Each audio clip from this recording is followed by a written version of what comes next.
السلام عليكم ورحمة الله وبركاته. أي نعم بنحج الحمد لله، لكن بيجي لي أسئلة كتير جدا جدا جدا على الصفحة. تمام. طبعا وقت الذكر له وقت، العبادة ليها وقت، الحرم له وقت، كل حاجة ليها وقتها.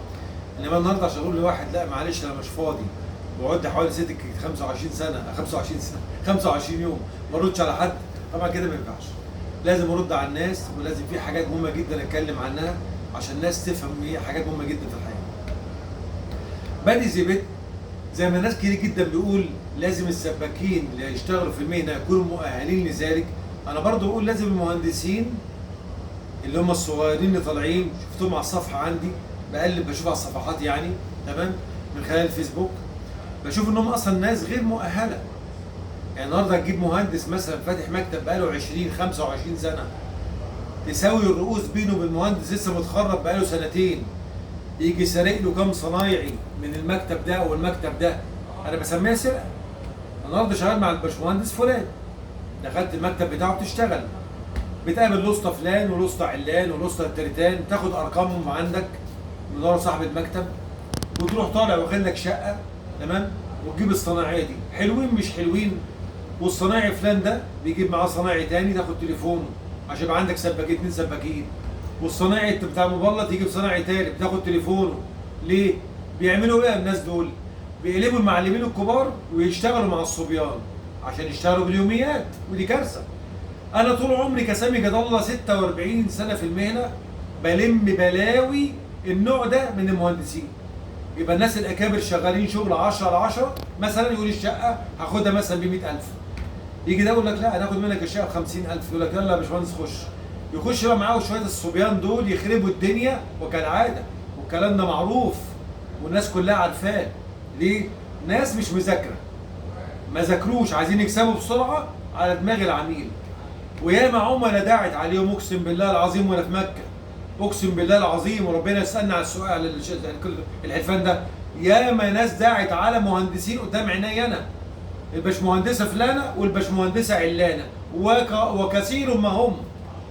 ليه؟ ساب المهندس الكبير بدل ما يقعد معاه 4 5 سنين 7 8 سنين يتعلم منه كويس ويطلع مهندس 10 على 10، لا تك تك تك بسرعه في خلال سنه 2 عايز يبقى مهندس، وياخد معاه شويه الصبيان دول يجرهم وراه في كل حته ويخربوا الدنيا عند الناس.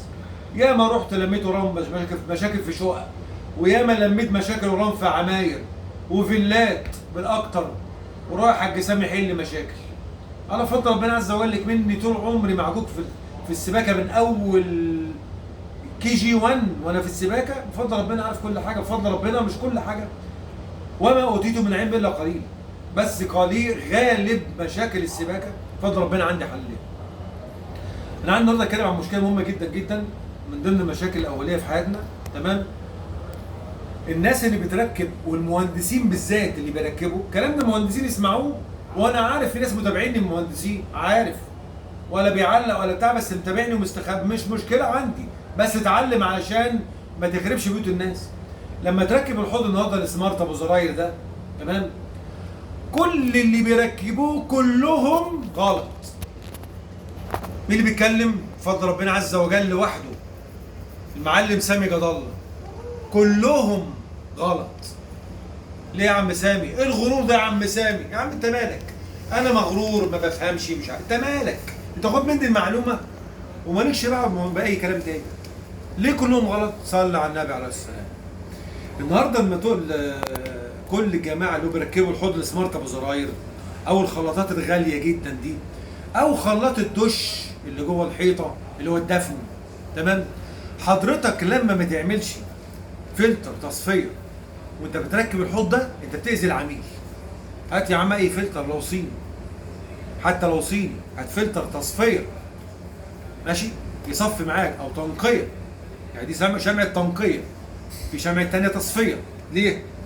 لو انت مركبتش الفلتر ده، طبعا ممكن حد من السباكين يصلح حاجه تحت في المواسير في العماره ويدق ولا يعمل حاجه ولا يصلح موتور، وانت طبعا تشوف المواتير اللي انا بصلحها من جواها بيتركب جوه الظهر رواسب وطوب قد ايه جوه الموتور، بيتركب لوحده. فبناء عليه لو انت راجل متعلم ودماغك بعيده بفضل ربنا يسامحك يا الله، بفضل ربنا عز وجل كله مش علم مني، هتعرف ان الموتور ده مع الزمن الطويل والرواسب دي لو حد صلح لاي ظروف وما جتلكش رواسب اي مكان، هيجي لك رواسب من موتورك وهتطلع حته شوائب زي كده تخش على الحوض بتاعك ابو زراير ده هتبوظه. تمام؟ لازم الحوض ده ولازم البوكس بتاعك اللي هو جوه الحيطه اللي هتركبه ايا كان خلاط نوعه ايه، لازم تركب قبل الدخول بتاعه فلتر علشان ترحم العميل من كارثه ممكن تحصل. الكلام ده اتقال لي، قال لي يا عم سامي البارد السد عندنا بتاع الخلاط الدفن اعمل ايه؟ رد عليا حضرتك. فضل ربنا اديته الحل، فضل ربنا اديته الحل واتحل الموضوع الحمد لله. بس الفكره في ناس تعرف سامي وناس ما تعرفش سامي. تمام؟ النهارده حضرتك عشان تعمل حاجه غاليه يا باش مهندس، قبل ما اكلم الصنايعي بكلم المهندس. يا باش مهندس قبل ما تركب حاجه غاليه لعميل اتعلم الاول تركبها ازاي. اتعلم الاول تعمل حاجه اسمها ضربه استباقيه. يبقى عندك مخ تعرف ازاي تعمل حاجه اسمها ضربه استباقيه للحدث. النهارده عندي موتور ممكن تحصل له مشكله، اركب قبليه فلتر تصفيه، تمام؟ مش تنقيه. النهارده عايز اعمل فلتر تنقيه للفيلا كلها، اركب فلتر التنقيه قبل الموتور. ما ينفعش انا ادخ في الموتور ده في دي مثلا في شبكه عاليه زي كده، لو انا اخش ادخ في ده اجيب في حاجه بيور نظيفه درجه اولى استحمل معايا الضغط العالي. تمام؟ ولما اختار فلتر لعميل اختار فلتر لعميل صحي واختار شمعه صحيه. يا جماعه اللي بيجيبوا الشمعه ب 20 30 جنيه، تمام؟ في شمعات يا جماعه صحيه وشمعات غير صحيه. زي واحد كان داخل في جدال معايا من شويه في حوار ان يقول لك الفلتر ده غالي والفلتر ده رخيص والفلتر ده كذا وفلان ضحك علينا. لا يا حبيبي، ده فلان ده راح جاب فلتر بثلاث تعريفه بيجي من الصين بثلاث تعريفه، وفلان راح جاب فلتر اصلي مش هقول لك جاي منين عشان ما اقعدش اعمل يقول لك ده بيعمل اعلان. ما علينا. النهارده هكلم قبل ما تتركب حاجه للعميل لازم تعرف بتركب ازاي وخطواتها ايه علشان ترحم العميل من اهدار ماله. النهارده الحوض ده غالي 9000 ونص ب 7000 ونص ب 6000 ونص. النهارده لما حوض زي ده يخش جواه رواسب وشوائب وبوظته للعميل، هو ده عيب مين؟ عيب اللي شغلك وعيبك انت كراجل فني ما انتش عارف تركب الحاجه ازاي. فلازم يا جماعه نتعلم. يبقى المهندس مؤهل، يبقى راجل خبره ازاي يركب الاحواض، ازاي تركب المواتير، ازاي يتعلم الضغوط، ازاي يعالج الفيلا بتاعته، ازاي يركب الطاقه الشمسيه، ازاي يعالج الطاقه الشمسيه، ازاي يركب غلايات، ازاي يعمل ضربه استباقيه. كل شيء يا جماعه في السباكه كل خطوه ليها حسابات. كل خطوه في السباكه ليها حسابات. كل خطوه في المواتير ليها حسابات. كل خطوه في الرخام ليها حسابات. لو انت واخدها كده كدنا يا باشمهندس اي خدمه السلام عليكم تعالى خلاص شكرا، وبعد يمشي المهندس من هنا اقسم لكم بالله بيحصل. تعالى يا حاج سامح عندنا مشكله في البيزمنت نحلها ازاي؟ واروح اخد الرجاله واحل مشكله في البيزمنت والكلام ده عندي على الصفحه. ماشي؟ استدعاني احد المهندسين في مكان ما هو المهندس صاحبه عشان ابص على المكان. قال تعالى يا حاج سامي بص لنا على المكان وشوف الدنيا فيها ايه. رحت لقيت الشغل بسم الله ما شاء الله زي النيله.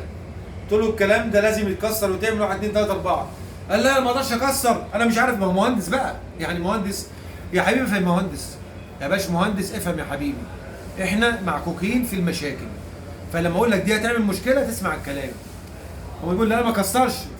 قلت له الكلام اللي بقوله لك ده يا باشمهندس انت وحضرتك الكلام ده بقوله لك ده انت لازم تعمله غصب عنك مش بمزاجك، بالنص كده بالنص. وانت بتتكلم عيل صغير يقول لك مش بالسن. لا يا حبيبي بالسن. انت عدى عليك في حياتك كام مشكله؟ عدى عليك 20 30 مشكله 40 مشكله؟ انا بفضل ربنا عدى عليا يمكن مليون واكتر من مليون مشكله بفضل ربنا عز وجل، وبكل النواحي بنحلها بفضل ربنا. فلازم حضرتك يا باشمهندس ويا اسطى اللي عايز تتعلم الصنعه، تمام؟ لازم تتعلم الاول تعمل ايه في شغلك ضربات استباقيه قبل ما تشتغل علشان توصل في النهايه ان تعمل شغل في فيلا او تعمل شغل في شقه او تركب قطعه لزبون ما يحصلش فيها مشاكل بعد كده. طولت عليكم، ربنا يصلح حالنا وحالكم من مكه ويبارك لنا ولكم يا رب ويكتب لنا الحج وليكم هذا العام وكل عام ان شاء الله. وكل عام وانتم بخير. واللي عنده سؤال العندي قبل العندي، وبركز على المواتير يا جماعة، والسباكة مش بالفهلوة يا جماعة، السباكة بالعلم. اتعلم، ما تبقاش واخدها بالفهلوة. لا انا مشطب 7 8 شقق، ما انت وقعتش فيهم هتقع في واحدة تانية. والمثل بيقول لك الحجر الداير لابد عن لطه. يعني معناها ايه؟ طول ما انت سايبها كده ماشي فرحان بنفسك، ممكن تيجي في يوم تقع وقعة تندم. ومين فينا بيدفع على الثمن؟ العميل للاسف الشديد، وبيصعبوا على العملاء. وربنا سبحانه وتعالى يا رب، ويغفر لنا ولكم ويبارك لنا ولكم. وما تلاقيني مركز على حاجة معينة، في شغل معين، في بضاعة معينة، اسمع الكلام، أنا إيدي في المطبخ. صلوا عليه كتير صلى الله عليه وسلم. والسلام عليكم ورحمة الله وبركاته.